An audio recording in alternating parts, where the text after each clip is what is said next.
Here's another homework question we can work through. So this is a little bit of what we did before.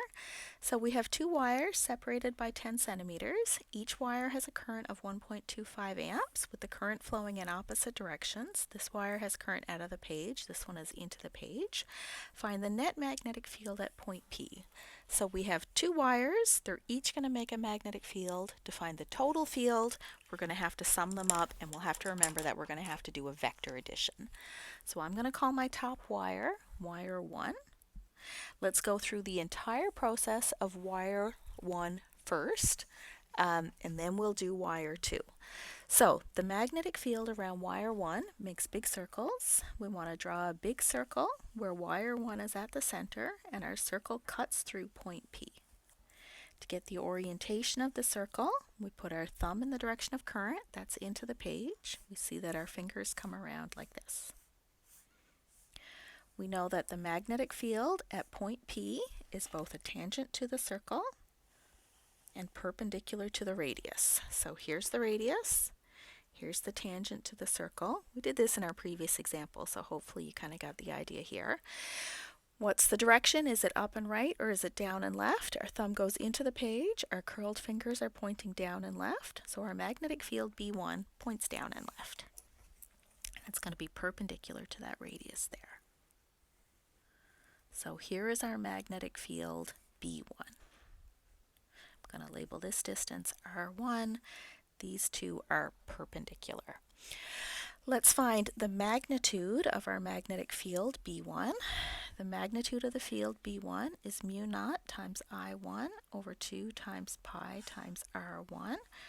R1 is the hypotenuse of a right angle triangle. Both of the legs are 10 centimeters. R1 is the square root of 0.1 meters squared plus 0.1 meters squared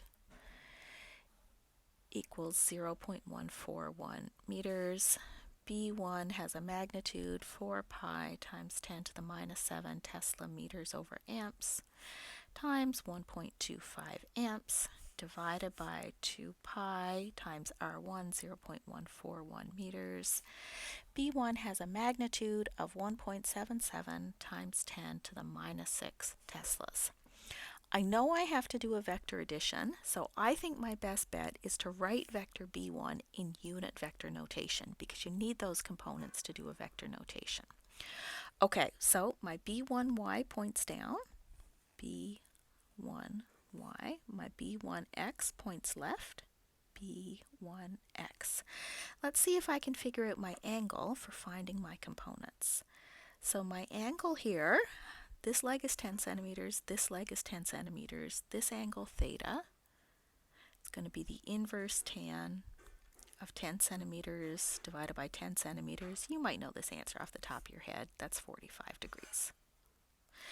If this angle is 45, these two are perpendicular. This angle is also 45 degrees. So my B1x is minus B1 times cosine 45 degrees. So I've got minus 1.77 microteslas times cosine 45 degrees to get minus 1.25 times 10 to the minus 6 Teslas. B1y, the y component is opposite the angle. It points down, so it's negative. So minus B1 sine 45 degrees minus 1.25 times 10 to the minus 6 Teslas. So my magnetic field vector B1 is minus 1.25 I hat minus 1.25 j hat times 10 to the minus 6 Teslas. Okay, there's my vector B1. Let's also find my vector B2. So B1's all sorted. B2 I'll grab a different color. Hopefully it'll make it a little more clear as we work through it. My magnetic field around wire 2 makes big circles around wire 2. We've done this bit before. Now we're just starting to put things together. The orientation of my circles goes with my curled fingers when I stick my thumb out of the page. My distance R2 is from here to here. That's 10 centimeters. R2. R2 is this way. My magnetic field is perpendicular to R2 and tangent to the circle. So does my magnetic field point up or down? Put my thumb in the direction of current, my knuckles on top of point P, my fingers point towards the top of the page, so my magnetic field B2 points straight up. I'll draw my vector B2.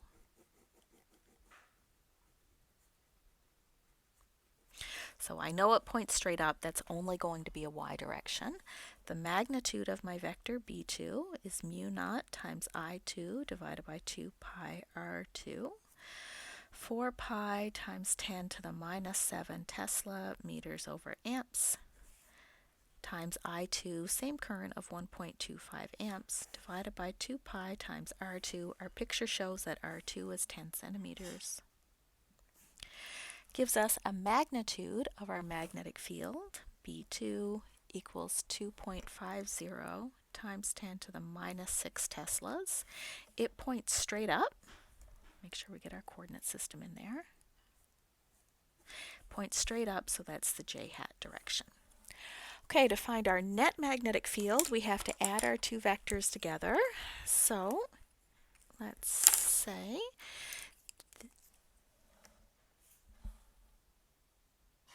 then the x component of our total magnetic field is B1x plus B2x. B2x is 0 because it doesn't point left or right, so it's just minus 1.25 times 10 to the minus 6 Teslas. By is B1y plus B2y. B1y is minus 1.25 times 10 to the minus 6 Teslas. B2y is the entire thing, plus 2.50 times 10 to the minus 6 Teslas equals plus 1.25 times 10 to the minus 6 Teslas. So then when we write our total magnetic field vector, we write it in unit vector notation, equals minus 1.25 I hat plus 1.25 j hat times 10 to the minus 6 Teslas. So there's our net magnetic field due to those two wires. If you were looking kind of for a next step to do after this problem, you could layer in what we did in a previous example. What would happen if we put a current carrying wire here? That would feel a force, and you could calculate that force. Okay, that one's done.